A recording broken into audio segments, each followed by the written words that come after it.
마음속에 불을 보는 눈, 그게 지혜다. 마음속에 불을 보는 눈, 그게 지혜다라는 제목으로 하나님 말씀 증거하도록 하겠습니다. 인생을 살아가는 데는 반드시 지혜가 필요합니다. 지혜는 정의를 내리건대 일처리 방식을 아는 것, 그게 지혜입니다. 그러니까 인생을 살다 보면 일을 처리해야 될 거 아니에요. 지혜가 있는 사람은 일을 처리를 하는 거고, 지혜 없는 사람은 일 처리를 못해서 버벅대는 거죠. 그러니까 지혜라는 것은 일 처리 방법을 아는 거다. 그러면 세상에는 두 가지 지혜가 있죠. 세상의 지혜 또는 마귀의 지혜가 있고 하나님의 지혜가 있다. 특징이 뭡니까? 대비되는데, 세상적인 지혜는 남을 죽이고 내가 사는 거예요. 그러니까 죽이는 지혜예요. 반면에 하나님의 지혜는 살리는 지혜다. 이게 차이점이 있다는 것입니다.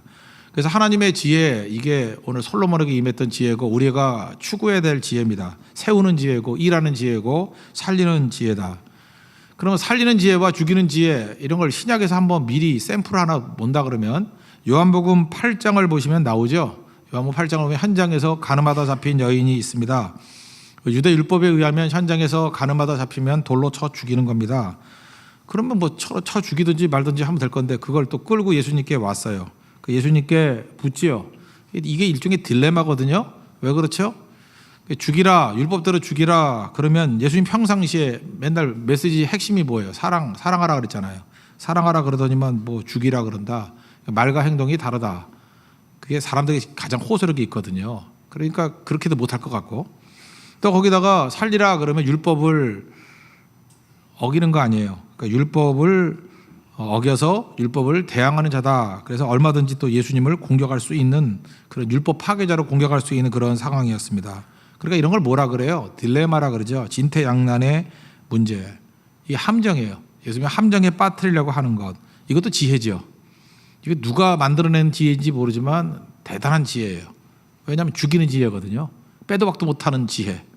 죽이려고 하는 지혜. 지금도 보면은요, 이 세상 지혜가 탁월한 사람이 있어요. 그 사람 옆에 가면 다 죽어요. 어쩜 그렇게 머리가 좋은지 죽일 길만 연구하는 거예요. 어떤 사람도 그 손에 들어가면 다 죽어서 나와요. 그래서 모든 걸 다 뺏어버리고 자기가 최종 승리자가 되는 거, 그게 뭐 세상의 지혜라는 것입니다. 근데 예수님의 지혜가 이제 등장을 하죠. 예수님이 뭐라 그러냐? 너희 중에서 죄 없는 자가 먼저 돌로 치라. 이 딜레마를, 오히려 예수님 딜레마를 상대에게 넘기는 거죠. 예수님한테 뭘 하라 그랬는데 니네가 한번 해봐. 그러면서 뭐라 그래요? 죄 없는 자가 먼저 돌로 치라. 그러니까 가늠한 여인에게서 관심을 자기 자신에게 돌린 거죠. 그랬더니 처음에 쭈삣쭈삣 했던 것 같아요. 근데 예수님이 그 성경 보니까 나오죠. 그 땅바닥에 앉으셔서 글을 쓰셨대요. 예수님이 문맹이 아니라는 걸 보여주는 중요한 단서예요. 예수님이 글을 쓸 수 있었는데 안 썼을 뿐이에요. 땅바닥에 썼어요. 근데 재밌는 게 뭐냐면 양심의 가책을 느껴서 어른부터 시작해서 아이까지 갔다 그랬어요. 뭘 썼을까? 저는 거의 확신해요. 그들의 죄를 썼을 거라고요. 그죠? 너 뭐 여자 3명 불렀지, 뭐 이런 거, 그죠? 삼성동으로 불렀지, 뭐 이런 거. 쭉 쓰니까 아이고 어떻게 알았지 하고 가고, 너 횡령했지, 뭐 이런 거, 그죠? 어떻게 알았지? 도망치고, 너 컨닝했지, 어떻게 알았지? 도망치고, 너 어저께 뭐 스니커스 10개 훔친 거 내가 알지? 이렇게 서로 애들까지 다 도망갔다는 거예요. 그러니까 전능하신 하나님이 우리 죄를 하나씩 이렇게 폭로하기 시작하면 살아남을 사람이 누가 있어요? 그죠? 다. 그래서 어른부터 시작해서 아이까지, 재밌는 표현이에요. 하나씩 갔다 그러세요. 하나씩. 하나 쓸 때마다 가고 하나 쓸 때마다 가고. 그러니까 하나님의 잣대에서 의인은 한 명도 없는 거죠. 그러니까 딜레마에 빠지는 거 아니에요. 죄 없는 자가 먼저 돌로 치라 그러는데 돌로 쳐서 죽을 자가 나 자신이잖아요. 그래서 예수님이 딜레마에서 상대방의 딜레마로 넘겨버리는 지혜, 이게 살리는 지혜예요. 다 사라져 버렸습니다. 이제 가늠한 여인하고 예수님과 단둘이 남았어요. 뭐라고 말씀하십니까? 정죄하는 자가 있니? 없습니다. 나도 너를 정죄하지 않는다. 다시는 죄를 범하지 말라. 살려주셨죠. 이게 살리는 지혜예요. 여러분들, 이 살리는 지혜는 우리가 꼭 구해야 됩니다. 왜 구해야 되냐면, 믿는 자들이 가는 곳마다 할 일이 뭐냐면 생명을 심는 거 아니에요. 살려야 되는 거 아니에요. 근데 우리가 그냥 열심만 가지고 되는 게 아니에요. 하나님께서 이런 살리는 지혜를 줘야 그 사람이 들어가면 살려내고야 말아요. 어떤 사람은 그래요. 뭐 애는 썼는데 안 됐다, 뭐 다 죽였다. 예를 들어서 그 간사가 있다고 합시다. 그러면 자기 팀원들이 있을 거 아니에요. 쭉 있으면은 왜 교회를 떠났는지, 왜 믿음을 떠났는지, 왜 죽었는지 그거 설명이 뭐 중요해. 그죠? 어떤 사람은 그 설명만 열심히 해요. 그래서 이 사람은 이렇게 죽었고요, 저 사람은 저렇게 죽었고요. 이 사람은 뭐 익사에서 죽었고요, 차 사고로 죽었고요, 돌에 맞아 죽었고요, 벽돌에 맞아 죽었고요. 그 뭐예요? 다 죽었다는 거 아니에요? 그러니까 지혜가 뭐예요? 살리는 지혜. 벽돌이 날라올 때 그죠? 뭐 드럼통으로 막아서 살았고 뭐 이런 거죠. 자동차가 오기 이전에 그죠? 어떤 안전한 길로 피해서 살았고 이렇게 해야지 그 지혜죠. 그러니까 우리가 살리는 지혜가 꼭 필요해요. 살린다라는 열정이 있으면 하나님께서 우리에게 살리는 지혜를 주신다는 것입니다. 근데 여기 보면 예수님 살리는 지혜를 가지고 살리셨는데 바리새인과 서기관들이거든요. 이 사람들은 죽이는 지혜가 있었죠. 어떻게 하면 예수님 죽일까? 그래서 죽이는 걸로 이렇게 집중했다는 것입니다. 이들이 지금 율법을 들고 나온 내용이 신명기 22장 22절이에요. 근데 이들이 좀 허접한 걸 들고 나온 거거든요. 외우기도 쉬워요. 2222 신명기 22장 22절. 거기 보면은 현장에서 간음한 사람이 있으면 간통자들을 남자와 여자를 데리고 오래요. 데리고 와서 내용을 듣고 확실하면 돌로 쳐 죽이라. 이게 신명기 22장 22절이거든요. 간음 혼자예요? 왜 여자만 잡혀오죠? 남자 어디 갔어요? 남자 어디 갔냐고. 그러니까 이걸 갖다가 많은 사람들은 지금 바리새인의 음모라고 얘기를 해요. 그렇죠? 어떤 이런 딜레마적인 상황을 만들어내기 위해서 이 간음이 웬만해서는 잡히지 않잖아요. 그 숨어서 하지 누가 백준에 누가 보이는 데서 하나. 근데 이걸 들킬 정도로 할 정도였다는 것은 이걸 세팅했다는 거예요. 그래서 남자는 도망치게 만들고 여자만 잡아가지고 한 여자를 희생해서라도 예수님을 죽이겠다는 함정이었다. 그러니까 앞뒤가 딱딱 맞고 타이밍이 맞아 떨어지잖아요. 그 타이밍에 예수님 앞에 데리고 나올 수 있었고.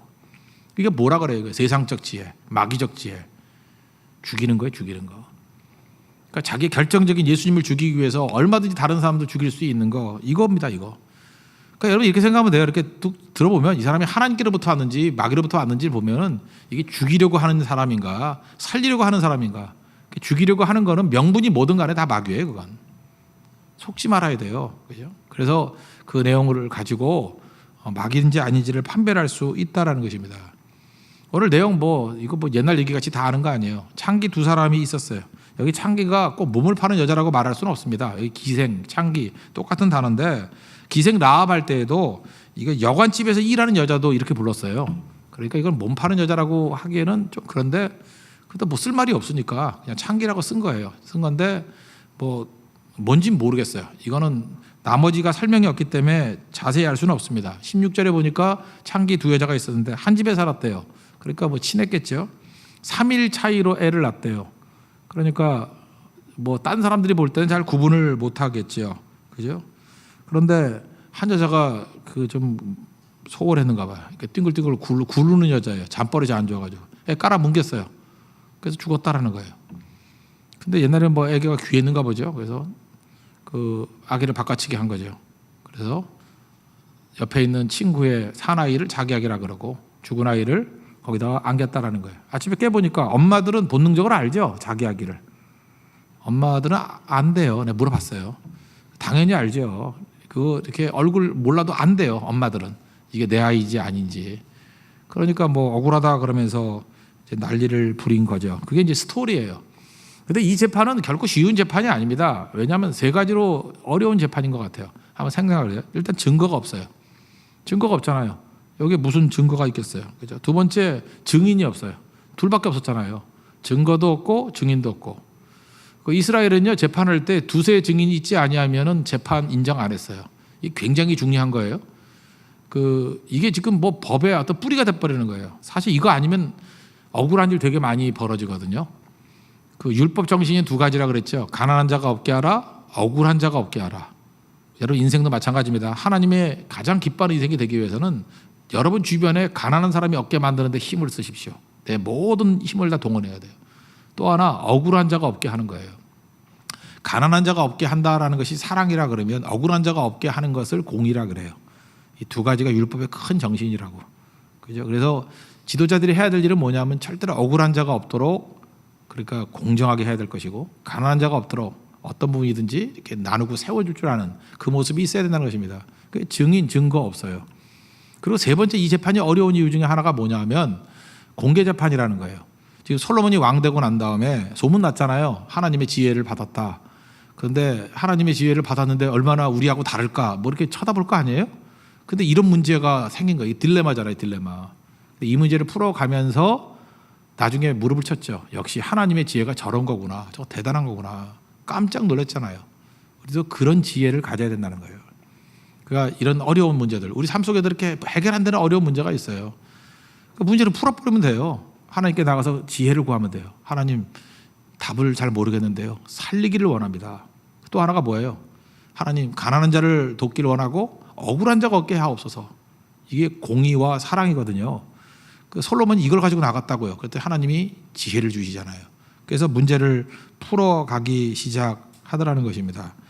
내용들을 보겠습니다. 내용 세 가지. 살리는 지혜가 뭐냐면 세 가지인데, 첫째는 듣는 거예요. 듣는 마음이 살리는 지혜예요. 첫 번째, 듣는 마음.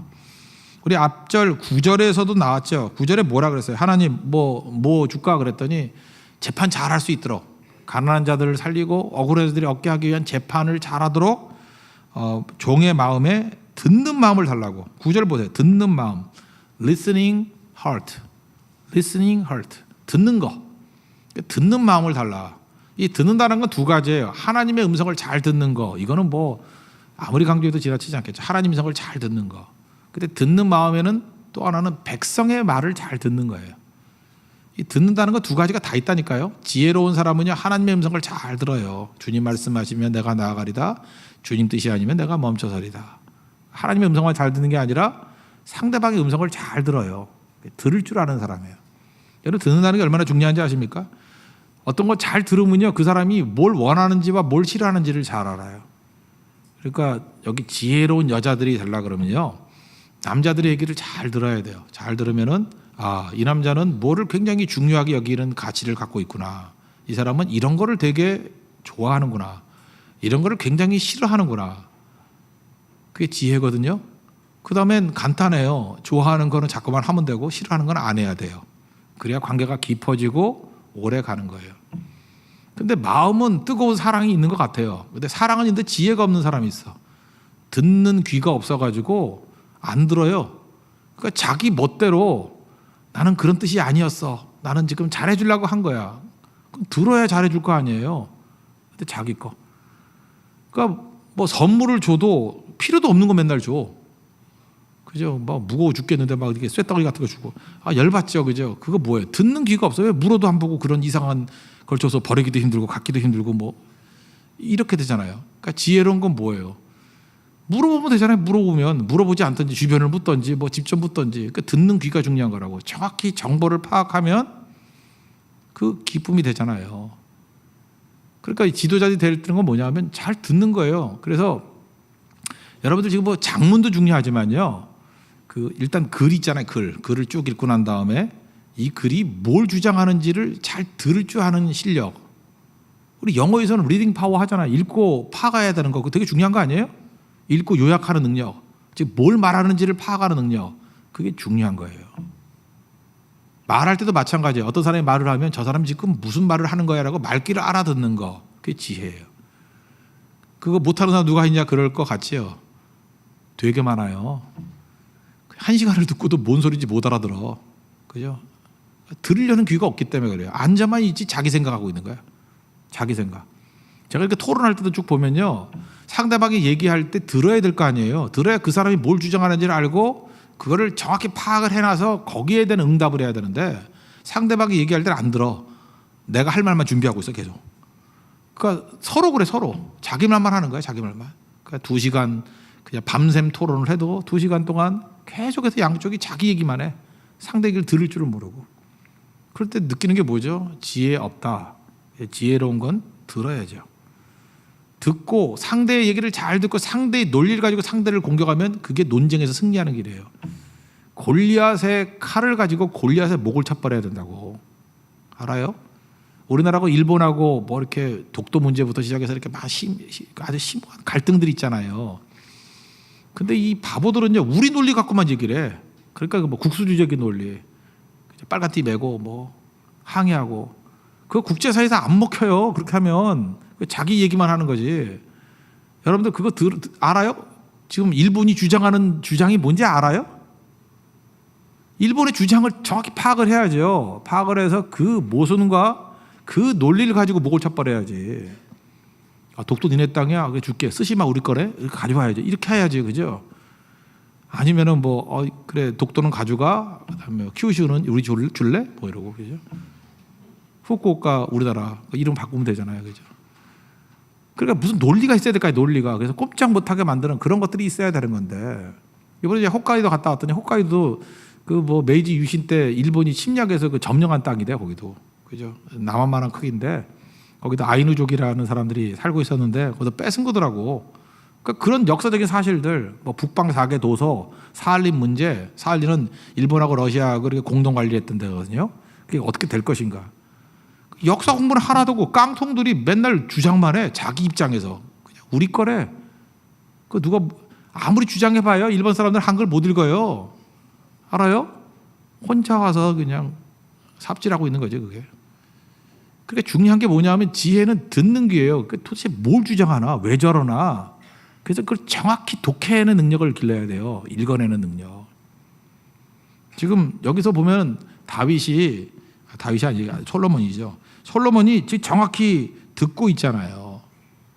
여러분 잘 보세요. 이게 지금 창기라 그러면 사회적으로도 가장 낮은 지위에 있는 사람들 아닙니까? 낮고 천한 사람. 근데 왕 앞에서 이렇게 얘기하는 게 쉬워요? 왕 앞에서 뭐 네가 많니 내가 많니 이게 쟁론하는 게 쉬워요? 이건 뭐예요? 솔로몬에게 지혜가 있었다는 거예요. 왕 앞에서도 이런 잡스러운 얘기도 들어줄 수 있는 넓은 마음이 있었다. 이게 지혜라는 거예요. 잘 들어야죠. 잘 듣고 파악할 수 있는 그 귀가 열려야 된다는 것입니다. 우리 같으면 그러잖아요. 무엄하도다 그러면서 안 들으려고 그러잖아요. 그 말을 못 하잖아요. 뭐 소통이 중요하다며? 소통은 들을 수 있는 귀가 되게 중요한 거예요. 아재 개그 한번 해줄까요? 중앙정보부, 그다음에 안전기획부, 안기부 이런 거 있죠. 안기부. 그거 몰라요? 우리 대학 다닐 때 막 끌려다가고 막 받기도 하고 그랬었는데 끌려가면 억울한 고초 많이 당했어요. 뭐 중앙정보부, 뭐 안기부 이런 데 끌려가면. 근데 어떤 대학생이 데모하다가 끌려가서, 옛날 얘기예요. 끌려가서 이렇게 고초를 당했어요. 취조를 당하면서 거기 경찰 뭐 형사 있는데 이렇게 쳐다봤대요. 왜 째려봐? 왜 째려봐? 그랬대요. 기분 나쁘게 왜 째려봐? 기분 나빠? 이렇게 물었대요. 그랬더니 안 기분 나쁜데요? 그랬대요. 뭐라요? 안 기분 나쁜데요? 뭐라고? 그러면서 안 기부잖아요. 그걸 갖다가 리스닝이 안 돼가지고 죄목이 뭐냐면 안 기부 모독죄. 이건 사고정 아니에요, 사고정.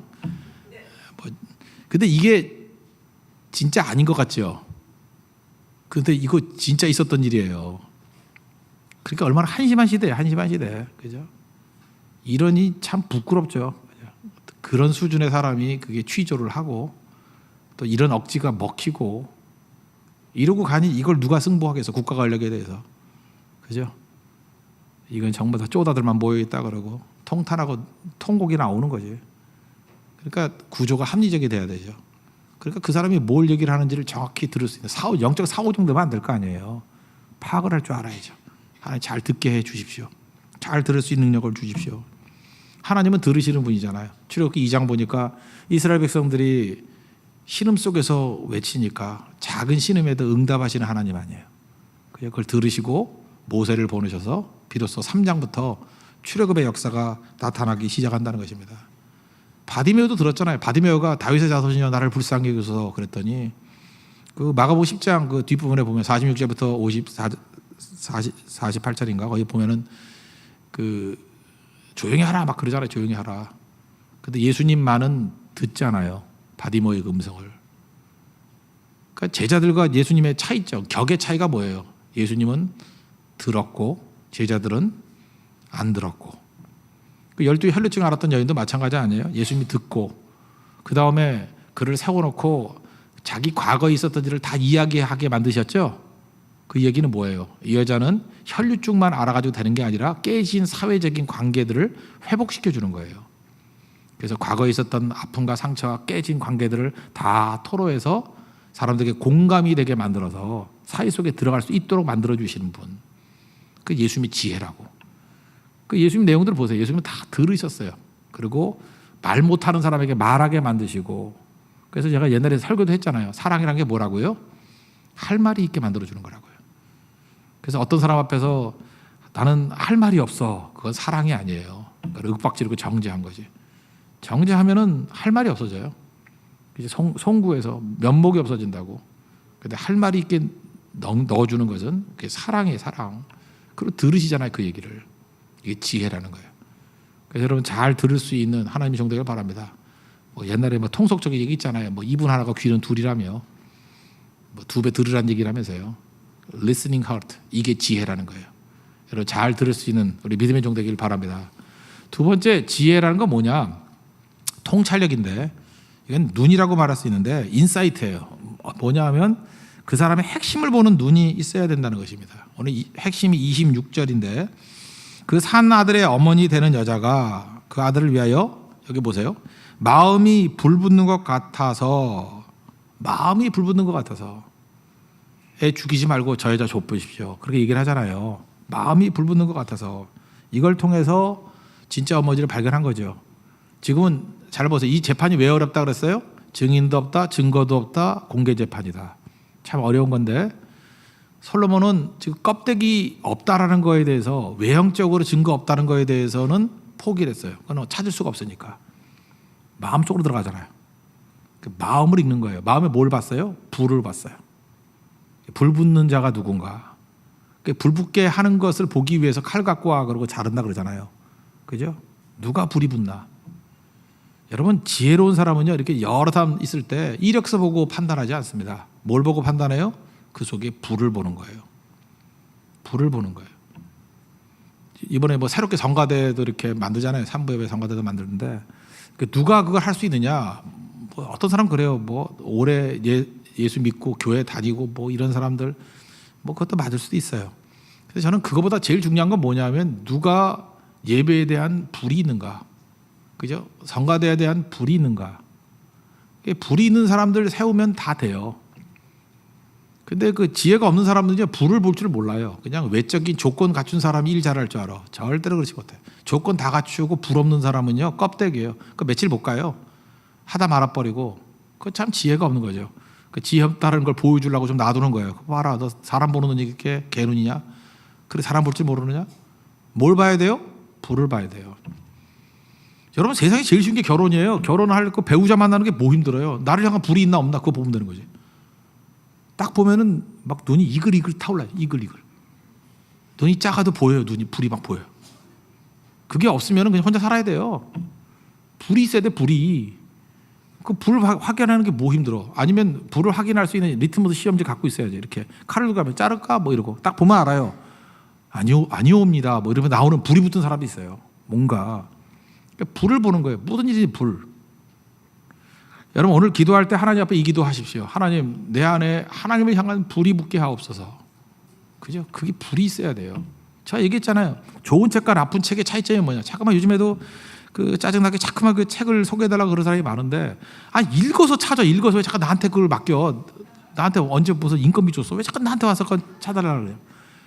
저는 그 옛날 책들 고전들 정도밖에 소개 안 해요. 이제 최근 거는 그 잘 소개하기가 힘들어요. 그게 그 나도 읽기 바쁜데 그거 언제 소개하고 있어. 근데 확실한 건 뭐냐 하면 읽다가 보면 나쁜 책을 읽어야 좋은 책이 뭔지를 알지. 안 그래요? 그 나쁜 책들도 읽어봐야 돼요. 나쁜 책과 좋은 책의 차이점이 뭐냐면 읽어보면 알아요. 뭘 아느냐. 불이 있는 책은 좋은 책이고요. 불이 없는 책은 나쁜 책이에요. 그 불이 있는 책이 뭐냐. 불이 없는 책들 많이 읽다가 불이 있는 책을 읽어보면 알아.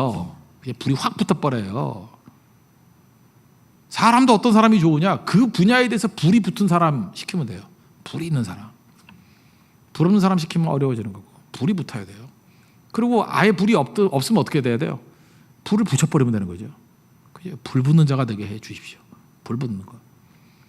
글을 봐도 그래요. 글을 쓸 때도요. 그 안에 불이 있는지 없는지. 불이 있으면요. 저도 이게 요즘 맨날 칼럼 쓰고 하잖아요. 그때 읽고 하면서 내가 느끼는 게 뭐냐면 여기 불이 있는가 없는가. 불이 없으면 그냥 이렇게 뭐 난로 위에 올려놓고 해도 뜨겁게 만들고 싶어요. 그죠? 불이 있나 없나. 불이 없으면 아무것도 아니에요. 딱 읽었을 때 뜨거움이 확 밀려와야 돼요. 불이에요, 불. 불이 있을 때 불의 글을 쓰는 거죠. 불이 있을 때 불의 말을 할 수 있는 거고. 그러니까 솔로몬은 지혜가 있었죠.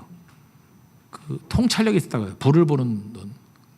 그래서 그 칼로 아이를 자르자 하는 걸 통해서 진짜 엄마의 불붙는 마음을 봤다고요. 그러니까 뭐 엄마 찾는 거 어려운 거 아니죠. 이 불 붙는다 그러죠. 마음이란 단어가 마음이 불 붙는 것 같다. 마음이 불 붙는 것 같다. 이게 히브리 단어로 라함인데 라함이란 말이 뭐냐면 창자란 뜻이에요. 그 유태인들의 그 개념인데 얘네들은 그 다르잖아요. 여러분 마음이 어디 있어요? 이 심장이 있다고 생각하면 하트를 그리는 거고 마음이 어디 있어요? 이성문자는 여기라고 하면 마음이 여기 있다고 생각해요. 여러분 어디 있다고 생각해요? 브레인에 있다고 생각해요? 하트에 있다고 생각해요? 유태인들은 창자에 있다고 생각했다니까. 그러니까 다르죠. 그래서 걔네들은 창자를 그릴까요? 12지장 뭐 이렇게 대장 이렇게 그려놓고 그게 마음인 것 같아. 마음이 창자에 있대요. 창자에. 그러니까 다르죠.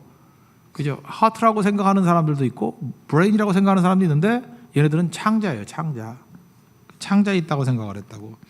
창자가 마음에, 마음이라는 단어가 라함인데 라함과 동의어가 창자예요. 창자가 마음이에요. 그래서 창자가 꼬인다예요. 이게 이제 신약을 보면 헬라어에서는 뭐로 쓰냐면 스프랑코 니조마이, 스프랑케이, 스프랑코 니조마이 그 썼죠. 불쌍욕이다. 불쌍욕이 뭐예요? 창자가 꼬이는 거예요. 이 똑같은 구절이 마태복음 9장 36절에 나와요. 그 예수님이 무리를 보시고 불쌍히 여기사.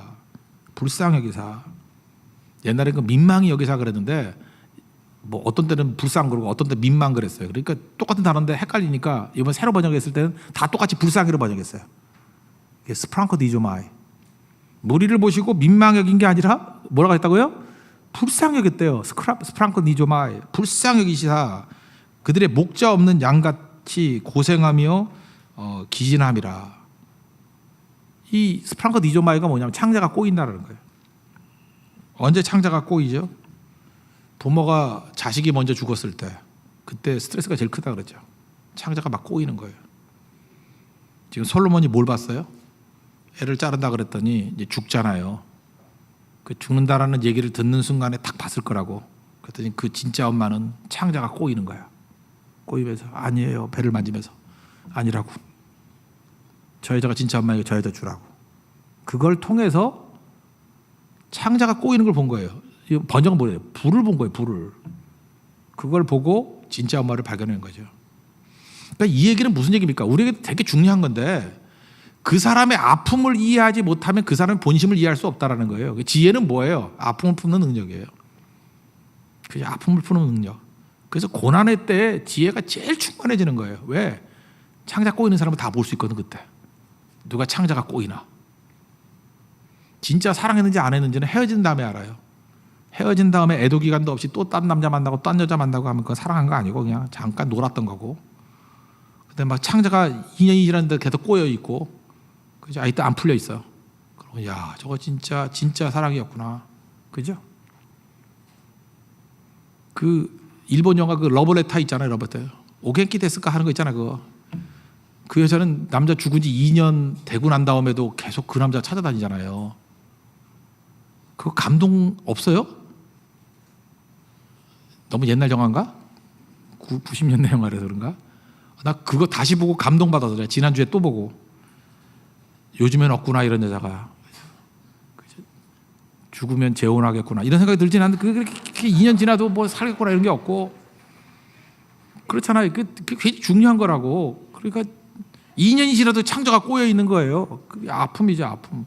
그러니까 그때 아는 거라고. 그때 그런 걸 볼 줄 아는 능력, 그게 되게 중요한 거죠.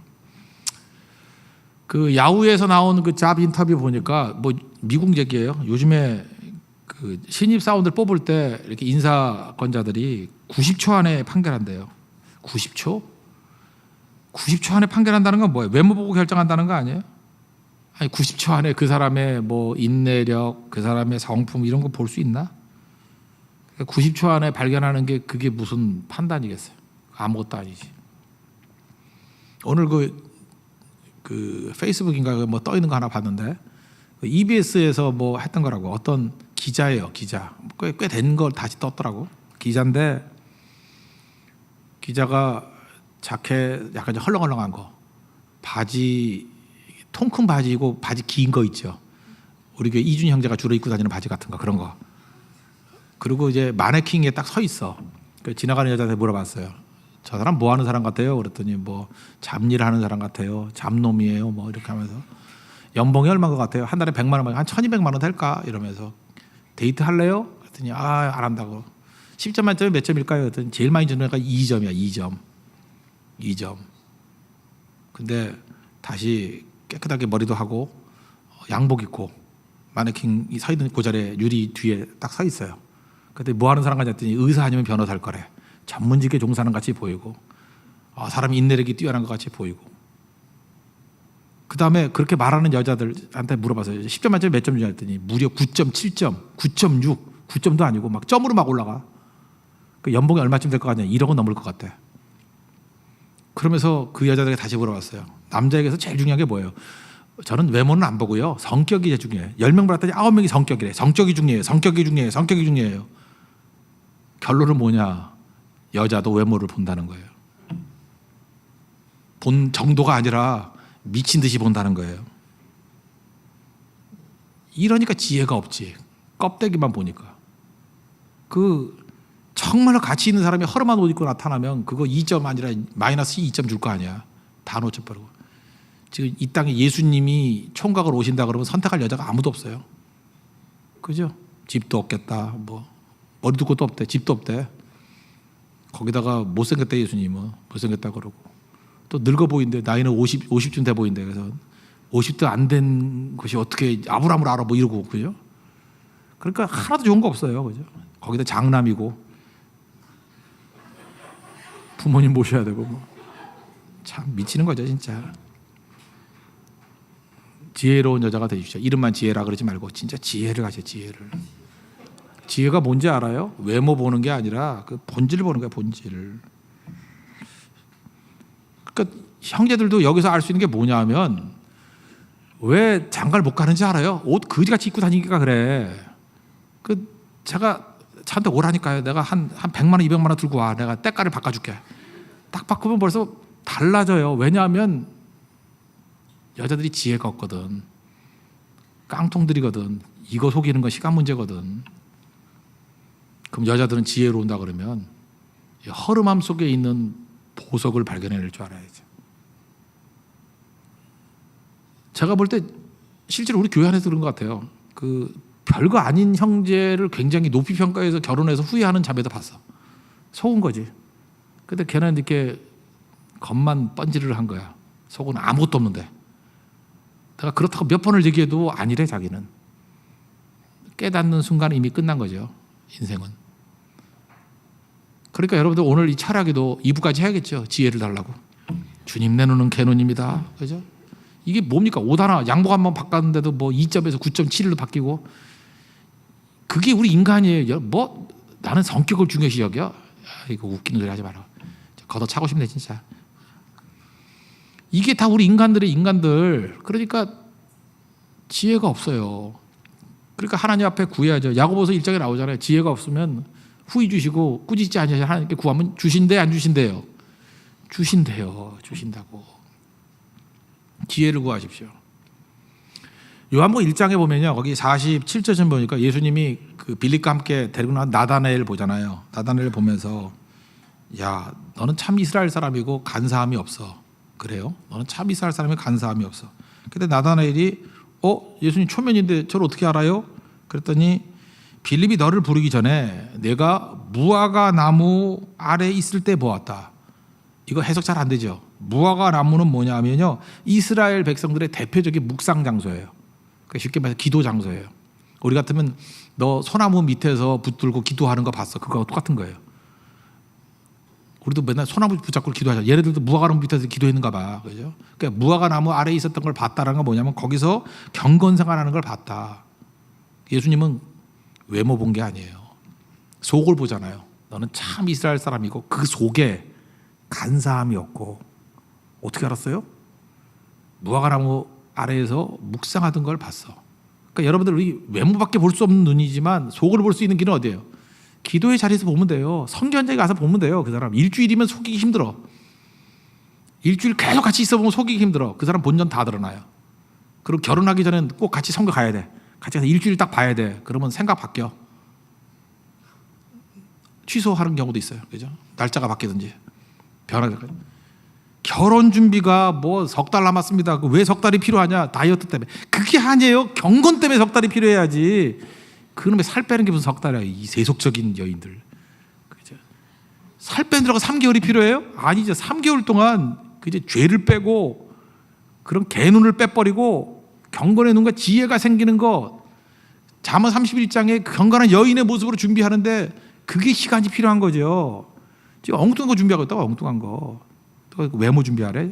속이 중요한 거죠. 이게 지혜예요, 지혜. 잠깐 흥분하면 시간 잠깐만 가는데 안 되겠네. 그만합시다. 마지막 한 가지 더. 듣는 귀, listening heart. 또 하나는 통찰력, insight. 그리고 세 번째는 뭐냐면 오늘 아침 말씀과 연결시킨다면 자기 자랑이 없고 하나님께 영광을 돌리는 거예요. 28절 보세요. 온 이스라엘이 왕이 심리하여 판결함을 듣고 왕을 두려워하였으니 이는 하나님의 지혜가 그의 속에 있음을 있어 판결함을 봄이더라. 그러니까 솔로몬이 지혜로운 걸 가지고 솔로몬께 영광을 돌리는 게 아니라 누구에게 영광을 돌려요? 하나님께 영광을 돌리고. 야, 하나님이 대단하셔. 이런 반응을 보이는 게 지혜예요. 그러니까 헛된 자랑하는 게 아니라 야, 나 진짜 지혜롭지 이게 아니고 백성들로 하여금 하나님께 영광을 돌리게 할 수 있는 상황까지 가는 게 지혜라고요. 그래서 내게 영광을 돌리지 마세요. 하나님께 영광을 돌리세요. 이런 게 중요하다는 것입니다. 우리 미국 가면은 한국 사람들이 세 번째로 많이 사는 도시가 있어요. 아틀란타라고. 어디죠? LA가 제일 많이 살겠지. LA. 그다음에 뉴욕. 1등, 2등. 3등 옛날 시카고였는데 이제는 아틀란타로 바뀐 것 같아요. 아틀란타 가면 아들 많이 낳죠. 아들 난다. 아틀란타. 달라스는 달라스. 그래서 달라고 뭐 이런 거 그러죠. 그다음에 효도 관광은 나이야 가라. 그래서 그런 거 아저씨니까 아재 개그 해야지 뭐 이런 거 그죠? 아틀란타요. 제3의 도시인데 아틀란타 가면은 교회 한번 방문했으면 좋겠다고 하는 게 있어요. 그 First Baptist Church라고 제1 침례교회 여기 책으로도 많이 봤을 거예요. 찰스 스탠리라고. 찰스 스탠리 방송적으로 유명한 분이고 그 인터치 미니스트리라는 그 방송 그 설교하는 팀이 있어요. 인터치 미니스트리. 저도 굉장히 많이 읽었어요. 찰스 스탠리 아주 깨끗해요 글들이. 그 아들이 또 있어요. 아들이 앤디거든요. 앤디. 이 사람은 정말 설교를 쏙쏙 들어오게. 제가 옛날에 했던 뭐 기질 설교 이런 거 있죠. 뭐 그런 스타일의 설교를 해요. 시리즈 설교.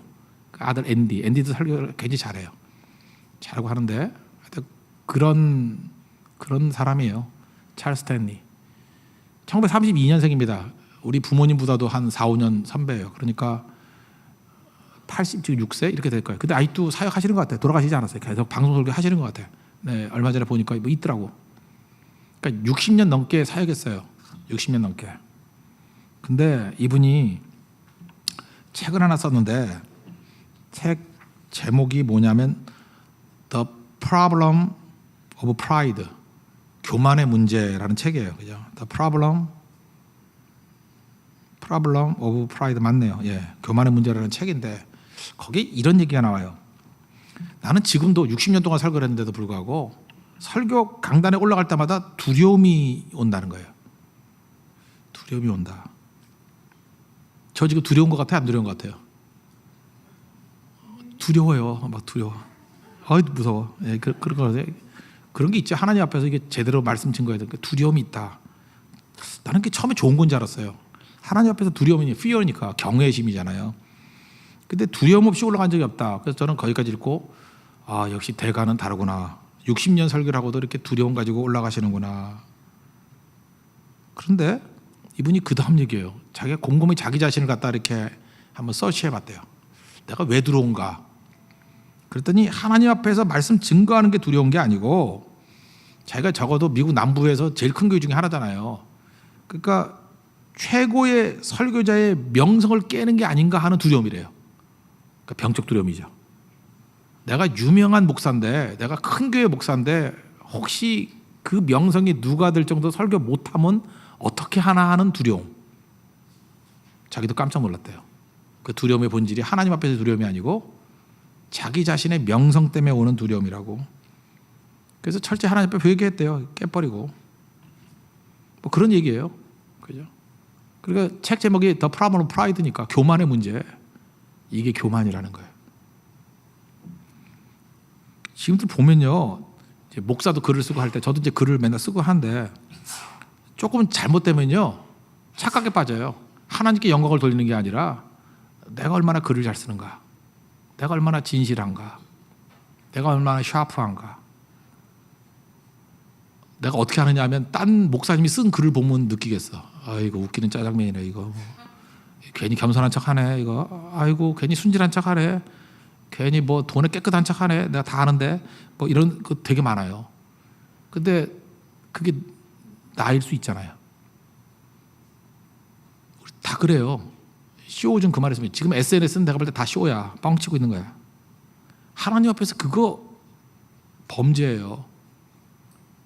누가 돌멩이 던지진 않아요. 그러나 그거 적어도 하나님 기뻐하는 건 아니고 그건 가식이에요. 가짜라고.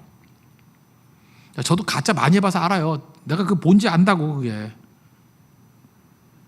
좀 내려놔야 돼요. 지혜는 그거예요. 하나님 앞에서 그냥 벌거벗은 모습으로 서 있는 거. 사실 최고의 지혜는 뭐냐면 십자가거든요. 그 헬라인들은 그 뭐라 그러지? 스캔들 넘어뜨리고 하는 거고, 그 다음에 아니 그 이스라엘이 스캔들이고 그 헬라인들은 어리석은 거라 했잖아. 어리석은 거. 십자가가 왜 힘 있는 자가 왜 그렇게 죽어?